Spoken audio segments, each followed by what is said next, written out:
Big boss season 8లో ప్రస్తుతం family week గడిచిపోయిన సంగతి తెలిసిందే. అయితే ఈరోజు వీకెండ్ బిగ్ బాస్ స్టేజ్ మీదకి లోపల ఉన్న కంటెస్టెంట్స్ వాళ్ళ ఫ్యామిలీ నుంచి ఒక సెలబ్రిటీ అలాగే మరొకరు వాళ్ళ ఫ్యామిలీ మెంబర్ విచ్చేస్తున్నారు. ఈ కిందలో భాగంగానే బిగ్ బాస్ స్టేజ్ మీదకి యష్మి వాళ్ళ అమ్మగారు అలాగే శ్రీ సత్య బిగ్ బాస్ స్టేజ్ మీద సందడి చేశారు. ఈ కిందలో భాగంగా వీళ్ళిద్దరిని హోస్ట్ నాగార్జున ఆహ్వానించిన తర్వాత మరి మన టీవీ ద్వారా హౌస్లో ఉన్న కంటెస్టెంట్స్ని పలకరించేద్దామా అంటూ శ్రీ సత్యాని అలాగే యష్మి వాళ్ళ అమ్మగారిని అడిగారు.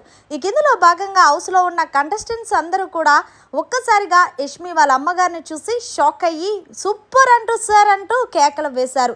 ఈ కిందలో భాగంగానే బిగ్ బాస్ స్టేజ్ మీద నుంచి వాళ్ళ అమ్మగారు యష్మికి ఏం చెప్పారు అంటే, యష్మి నిన్ను చూస్తుంటే నాకు చాలా గర్వంగా ఉంది తల్లి, నిజంగా నువ్వు నా కూతురు అయినందుకు నేను సగౌరవంగా ఫీల్ అవుతున్నాను అంటూ, అలాగే నీ గేమ్ స్ట్రాటజీ నీ గేమ్ ఆడే విధానం నాకు చాలా బాగా నచ్చింది, ట్రోఫీ పట్టుకొని రావాలని మనస్ఫూర్తిగా కోరుకుంటున్నాను అంటూ ఆల్ ద బెస్ట్ మంగ్లీ అంటూ యష్మికి చెప్పుకొచ్చారు వాళ్ళ అమ్మగారు.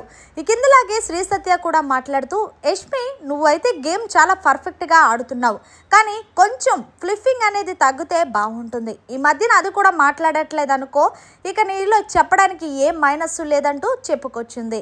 ఇక అలాగే యష్మి వాళ్ళ అమ్మగారు నిఖిల్ గురించి కూడా మాట్లాడారు. హౌస్లో నీకు ఇష్టమైన కంటెస్టెంట్ ఎవరు అంటూ నాగార్జున గారు చెప్పడంతో ఫస్ట్ అయితే నా కూతురు యష్మి సార్, తర్వాత నిఖిల్ అనే చెప్పారు.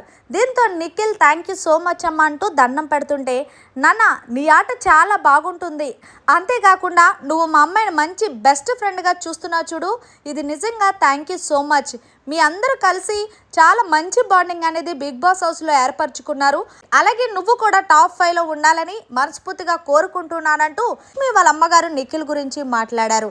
మొత్తానికి బిగ్ బాస్ స్టేజ్ మీద యష్మి వాళ్ళ అమ్మగారు సందడి చేసి అలాగే హౌస్లో ఉన్న కంటెస్టెంట్స్ ఒక్కొక్కరి గురించి మాట్లాడిన మాటలపై మీరేమంటారనేది కమెంట్ సెక్షన్లో తెలియజేయండి.